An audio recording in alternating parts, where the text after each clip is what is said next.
नमस्कार दोस्तों, स्वागत है आपका एक और वीडियो में। वीडियो पसंद आए तो चैनल सब्सक्राइब कर लेना। चलो शुरू करते हैं। हमारे मन में गंदे विचार क्यों आते हैं?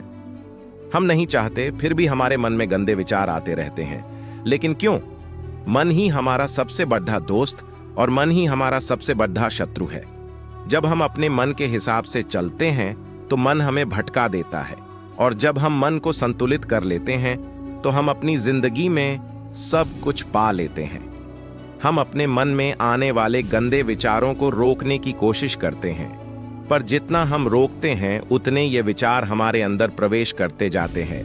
आप जिस चीज से जितना दूर भागेंगे उतनी ही वह चीज आपके पास आएगी। इसलिए उस चीज से भागो मत, बल्कि उस पर संतुलन कायम रखो। एक बार एक युवक गौतम बुद्ध के पास आया और गौतम बुद्ध से बोला, हे बुद्ध, मेरे मन में इतने गंदे विचार क्यों आते हैं? मैं नहीं चाहता कि मेरे मन में गंदे विचार आए, पर मेरे मन में हमेशा काम वासना के विचार चलते रहते हैं और मैं इनके बारे में सोच सोचकर बहुत परेशान। मेरी ऊर्जा और समय ये सब सोचने में ही नष्ट हो जाते हैं, और ये सब विचारों की वजह से मैं कभी कभी शांत नहीं रह पाता, और मैं हमेशा स्त्रियों को देखकर मोहित हो जाता हूं, अपने आप को रोक ही नहीं पाता। बुद्ध मुस्कुराए और उन्होंने उस युवक से पूछा, क्या तुम्हें पता है कि यह काम वासना होती क्या है? फिर एल्डरडचके ने उत्तर दिया और कहा, बुद्ध, मुझे तो नहीं पता कि काम वासना होती क्या है, परंतु हां, यह जो भी है बहुत बुरी चीज है। फिर बुद्ध ने उस युवक से कहा, सबसे पहले तो तुम्हें यह समझना है कि प्राकृतिक रूप से जो भी चीज हमारे अंदर है वह बुरी नहीं है। हमारे जीवन में उसकी कुछ ना कुछ जरूरत होती है। वासना कोई बुरी बात नहीं है। यह हमारे मन की एक भावना है जो हमें किसी न किसी चीज की कमी का एहसास करवाती है, और फिर हम उस चीज को पाने के लिए उस चीज की ओर आकर्षित हो जाते हैं। जैसे अगर तुम्हारे पास धन की कमी है तो तुझ में धन पाने की वासना उत्पन्न हो जाएगी। इसका मतलब यह नहीं कि वासना बुरी है, बल्कि यह तो हमारे मन का एक प्रकार की जरूरत का एहसास है, और जब यह जरूरत शारीरिक हो तो हम इसे काम वासना कह देते हैं। युवक ने गौतम बुद्ध को कहा, मुझे काम वासना का मतलब तो समझ में आ गया, पर आप मुझे ये बताइए कि काम वासना आती कहां से है और कैसे आती है? गौतम बुद्ध ने कहा, काम वासना कहीं से आती नहीं है, यह तो हमारे अंदर ही होती है, और इसका होना तो जरूरी भी है, तभी तो मानव जाति का विस्तार होगा। युवक ने कहा, जब यहां हमारे अंदर ही है और जरूरी भी है तो फिर लोग इसे गलत क्यों बताते हैं? बुद्ध ने कहा, यही समस्या है। लोगों ने काम वासना को गलत तरीके से सोच लिया है, इसे छिपाने की और दबाने की कोशिश करते हैं। काम वासना गलत नहीं है, बल्कि काम वासना का गलत तरीके से प्रयोग करना गलत बात है। लोग जिसे पसंद करते हैं उसी के लिए जीने लग जाते हैं और उसके बारे में हमेशा सोचते रहते हैं, पर यह सब गलत है। बुद्ध ने युवक से कहा, क्या तुम्हें पता है कि जानवरों में भी काम वासना होती है? युवक ने उत्तर दिया, हाँ। फिर बुद्ध ने युवक से कहा, जानवरों में भी काम वासना होती है, क्योंकि जानवर भी तो आखिर अपनी पीढ़ी को आगे बढ़ाएंगे। युवक ने कहा, तो फिर हम जानवरों की काम वासना को क्यों गलत नहीं कहते? मुझे नहीं पता, महात्मा आप ही मुझे बताइए। गौतम बुद्ध ने कहा, जानवर अपनी काम वासना का प्रयोग आनंद प्राप्ति के लिए नहीं करते, वह तो सिर्फ संतान उत्पन्न करने के लिए काम वासना का उपयोग करते हैं। जानवरों को प्रकृति ने इतनी समझ नहीं दी कि वह काम वासना को अपने सुख का आधार बना सके, जबकि मनुष्य अपनी समझ के बलबूते पर प्रकृति में पाई जाने वाली प्रत्येक वस्तु को अपने सुख के लिए प्रयोग करता है। हम इंसानों ने ही काम वासना को अपने सुख का साधन बना लिया है, जबकि प्रकृति ने तो हमें अपने वंश को आगे बढ़ाने के लिए दिया था, लेकिन इंसानों ने इसे अपने जीवन का परम लक्ष्य बना रखा है, और इस तरह से काम वासना का बेलगाम हो जाना गलत है।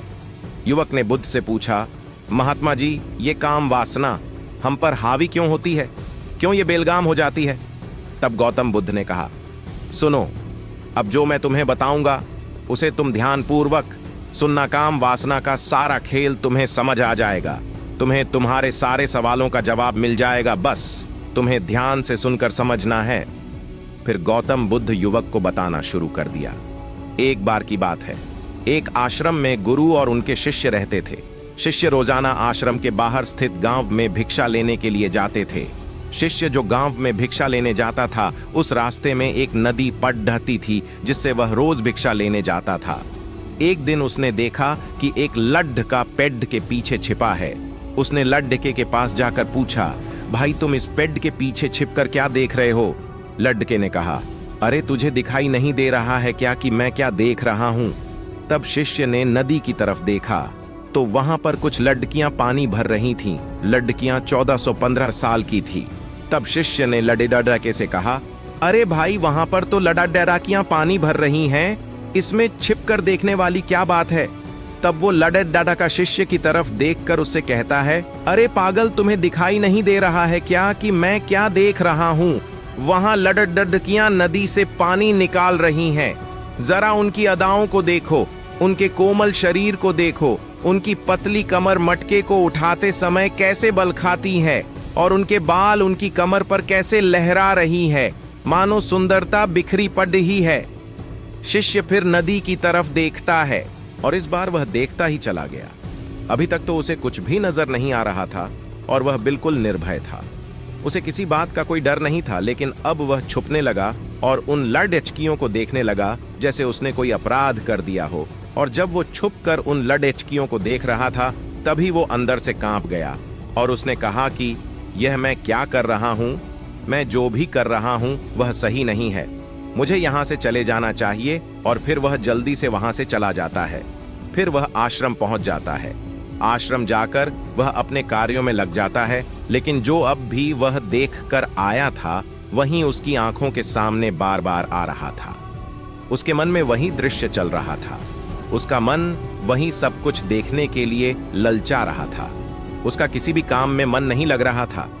सुबह होते ही वह रोज भिक्षा के लिए आश्रम से जल्दी निकल जाता और नदी के पास वाले पेड्डिच के पास जाता, जहां वह लड्ढ का पहले से मौजूद रहता था। उसके साथ मिलकर लड्ढकियों को छुपकर देखता था। अब वह रोज ऐसा करने लग गया। उसका मन अब किसी भी काम में नहीं लगता था और नदी के पास वाले पेड्डिच के पास जाता, जहां वह लड्ढ का पहले से मौजूद रहता था। उसके साथ मिलकर लड्ढकियों को छुपकर देखता था। अब वह रोज ऐसा करने लग गया। उसका मन अब किसी भी काम में नहीं लगता था। वहां हमेशा किसी न किसी प्रकार के विचारों में उलझा रहता था। वह आश्रम के कार्यों को भी ठीक ढंग से नहीं कर पा रहा था, ना वो ठीक से सो पाता था। और हमारे दिमाग में गंदे विचारों के मुख्य कारण भी हो सकते हैं। अगर आप श्रम नहीं कर रहे हैं और मस्तिष्क व्यस्त नहीं है, तो जाहिर है तरह तरह के ख्याल आपके दिमाग में उपजेंगे। कई बार किसी कार्य में लगे रहने के बावजूद दिमाग में व्यर्थ के विचार घूमते हैं, तो ये दर्शाता है कि आप अपना समय इससे कहीं और बेहतर जगह पर खर्च कर सकते हैं।